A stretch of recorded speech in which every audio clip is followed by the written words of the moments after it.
நெஞ்சங்களே அனைவருக்கும் வணக்கம். இன்றைக்கி நம்ம பார்த்திங்கன்னா ஒரு பெரிய க்ரைசிஸ் எல்லாருக்கும் பார்த்திங்கன்னா கேஸ் கிடைக்க மாட்டேங்குது. வீட்டில் இருக்கக்கூடிய பெண்களாம் எலக்ட்ரிக்கல் இண்டக்ஷன் அடுப்புமே கிடைக்க மாட்டேங்குது. அந்த மாதிரி ஒரு நிலைமையில் நம்ம வாழ்ந்துக்கிட்டு இருக்கோம். இந்த பெரிய பெரிய அரசியல்வாதிகளாம் அவங்களுடைய சுய லாபத்துக்காக அவங்களுடைய தங்களுடைய பார்ட்னர் கரெக்டு அப்படின்னு சொல்லிட்டு போராட்டம் பண்ணிக்கிட்டு சாதாரண நடுத்தர மக்களை நடுவீதியில் இழுத்து விட்டுட்டாங்க. இது தனி மனிதனுக்கு ஒரு மனிதன் இழைக்கக்கூடிய ஒரு மிகப்பெரிய ஒரு துரோகம்னு சொல்லலாம். அதே மாதிரி எந்த துரோகத்தையும் நீங்களும் உங்களுடைய ஆளுங்களுக்கு பண்ணாதீங்க.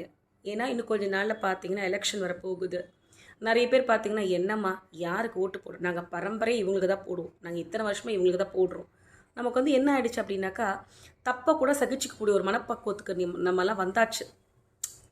தப்பு யார் தான்ப்பா பண்ணலை, எங்கே தான்ப்பா கொலை நடக்கலை, எங்கே தான் பாலியல் வன்கொடுமை நடக்கலை, யார் தான் திருடலை, எப்படிங்க மற்றவனுக்கு வரும்பொழுது அந்த வலி வேதனை பெருசாக தெரியல.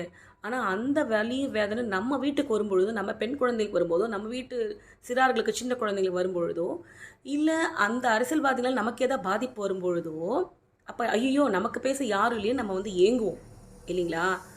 அதனால தான் அந்த தப்பை தயவு செஞ்சு யாரும் செய்யாமல் நீங்கள் திரும்ப திரும்ப மாறி மாறி ஓட்டு போடாமல் இருக்கிறதும் தப்பு. நிறைய பேர் பார்த்திங்கன்னா அது மாதிரி பண்ணுறாங்க. நாங்கள் யாருக்குமே ஓட்டு போடாமல் எதுக்கு உங்களுடைய ஓட்டை வேஸ்ட் பண்ணுறீங்க? உங்களுடைய வரிப்பணத்தை தான் இந்த நாட்டில் இருக்கக்கூடிய நிறைய நல்லதுகள் நடக்குது. உங்கள் வரிப்பணம் தான் திரும்ப இலவசமாக கொடுக்குறாங்க. கொஞ்சம் நமக்கு இறைவன் அறிவு கொடுத்துருக்காரு. 400-500 நோட்டு பார்த்தீங்கன்னாக்கா 2 நாளில் காலியாகிடும். சாதாரண கடைக்கு துணி எடுக்க போனாலும் காலியாகிடும். அதில் 1 கிராம் கோல்டு கூட வாங்க முடியாது. உங்களை நீங்கள் விற்காதீங்க. தயவு செஞ்சு நான் இவங்களுக்கு போடுங்க அவங்களுக்கு போடுங்கன்னு சொல்லலை. யோசிச்சு நமக்கு இருக்கக்கூடிய நீர் வளம், மண் வளம் நம்ம வாழ்ந்துட்டு போயிடுவோங்க. நம்ம எதிர்கால சந்ததிக்கு யாருங்க அவங்க எப்படி வாழ்ந்துப்பாங்க? நாம் இருக்கும்போதே அவங்கள பாதுகாக்கிறதுக்கு ஆள் இல்லை. எதிர்காலத்தில் யார் அவங்கள பார்த்துப்பாங்க? அவங்களுக்கு தண்ணீர் எப்படி கிடைக்கும்? அவங்களுக்கு தூய காற்று எப்படி கிடைக்கும்? நம்ம மரங்களை வெட்டாதவங்க, நம்ம மலைகளை வெட்டாதவங்க, அநியாய அக்கிரமம் பண்ணுறவங்க தயவு செஞ்சு கண்மூடித்தனமாக சப்போர்ட் பண்ணாதீங்க. யார் நம்ம மண்ணையும் மக்களையும் காப்பாற்றுறேன்னு சொல்கிறாங்களோ துணிஞ்சு அவங்களுக்கு நீங்கள் ஓட்டு போடுங்க. நம்ம நாடு நல்ல நிலைமைக்கு வரும்.